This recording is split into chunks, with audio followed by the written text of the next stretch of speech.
2 दिवस पहले ही हमारा एक साथी काम करने के दौरान दुर्घटना का शिकार होकर उसकी मृत्यु हो गई है। और यदि वह नीति हमारे 22 वो हमारे विभाग में लागू हो चुकी होती हमारी योजना में, तो इनके परिवार के आश्रितों को अनुकंपा नियुक्ति की पात्रता होती। बहुत गरीब परिवार है, इनके 2 मासूम छोटे बच्चे हैं, एक 3 साल का, एक 2 साल का। इनके हमारे साथी सुखराम जाधव को जब तक समकक्षता नहीं तब तक श्रद्धांजलि नहीं, समकक्षता से ही उनको हम श्रद्धांजलि अर्पित करना चाहते हैं। और अगले 1 हफ्ते तक हम यहाँ बैठने का निश्चय कर चुके हैं, जब तक हमारा आदेश नहीं हो जाता।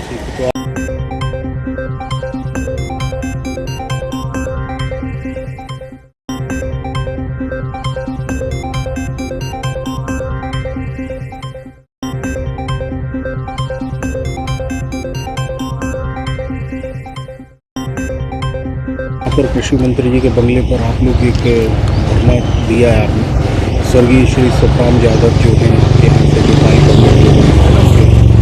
जी, क्या कुछ सर पूरा विषय है? और कृषि मंत्री जी से जब भेंट हुई तो आप लोगों की क्या बात हुई और मंत्री जी की ओर से क्या कुछ कहा?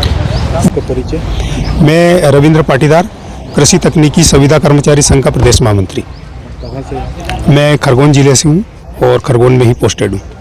तत्कालीन मुख्यमंत्री जी जो थे माननीय शिवराज सिंह जी, उन्होंने 22 जुलाई 2023 को एक घोषणा अनुसार एक सामान्य प्रशासन ने संविदा नीति लागू की थी और सभी प्रदेश के समस्त विभागों के लिए ये नीति थी, जिसमें प्रदेश के लगभग 34 विभागों में 54 परियोजनाएं हैं, जिसमें से 51 परियोजनाओं में यह नीति लागू हो चुकी है। 3 ऐसी परियोजना बची है जिसमें यह नीति नहीं लागू है, जिसमें एक कृषि विभाग की आत्मा परियोजना है।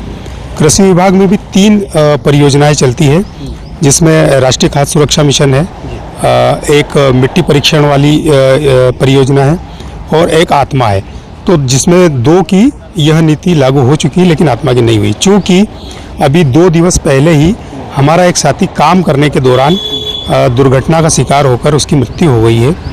और यदि वह नीति हमारे 22 जुलाई 2023 वाली जो संविदा नीति है वो हमारे विभाग में लागू हो चुकी होती हमारी योजना में, तो इनके परिवार के आश्रितों को अनुकंपा नियुक्ति की पात्रता होती। लेकिन आज इनका परिवार, चूँकि ये बहुत गरीब परिवार है, इनके 2 मासूम छोटे बच्चे हैं, एक 3 साल का, एक 2 साल का। इनकी पत्नी भी ऐसे बेसहारा है, मतलब किसी प्रकार का कोई रोजगार उनके पास नहीं है। तो आज हम माननीय मंत्री जी से इस विषय पर मिले थे। माननीय मंत्री जी ने हमें आश्वासन दिया है कि हम इसको लागू करवा रहे हैं, क्योंकि हमने माननीय मंत्री जी से कहा है कि विगत 28 महीनों से हम आपसे निवेदन कर रहे हैं और इसी प्रकार की आपके द्वारा हमारे पक्ष में 4 बार नोटशीट लिखी जा चुकी है, लेकिन आज दिनांक तक उसका कोई ठोस निर्णय नहीं हो पाया है। तो हम चाहते हैं कि माननीय मंत्री जी हमें एक हमारे जो विभाग के प्रमुख सचिव एवं संचालक महोदय के सामने बिठाकर एक ठोस निर्णय पर हमें थोड़ा सा आश्वस्त करें, तो हम यहाँ से चले जाएंगे। लेकिन जब तक हमें ठोस आश्वासन नहीं मिलता है, हम यहीं पर बैठेंगे और हमारे साथी सुखराम जाधव को श्रद्धांजलि के रूप में, जब तक, चूँकि हमने एक उसमें नारा ही रखा है कि जब तक समकक्षता नहीं तब तक श्रद्धांजलि नहीं, समकक्षता से ही उनको हम श्रद्धांजलि अर्पित करना चाहते हैं। मंत्री जी से या अभी यदि आपकी मांगें नहीं पूरी होंगी तो आप लोग ये जो धरना पर यहाँ बैठे, क्या आपका अगला कदम है? धरना या अगला कदम यह है कि हमारे प्रदेश से लगातार लोग आ रहे हैं। आज हम लगभग 100 से 150 की संख्या में यहाँ पर उपलब्ध हैं और हमारे कुछ साथी जो अभी ट्रेनों से या प्राइवेट व्हीकल से आ रहे हैं, कल हम लगभग 500 साथी यहाँ होंगे और अगले 1 हफ्ते तक हम यहाँ बैठने का निश्चय कर चुके हैं, जब तक हमारा आदेश नहीं हो जाता।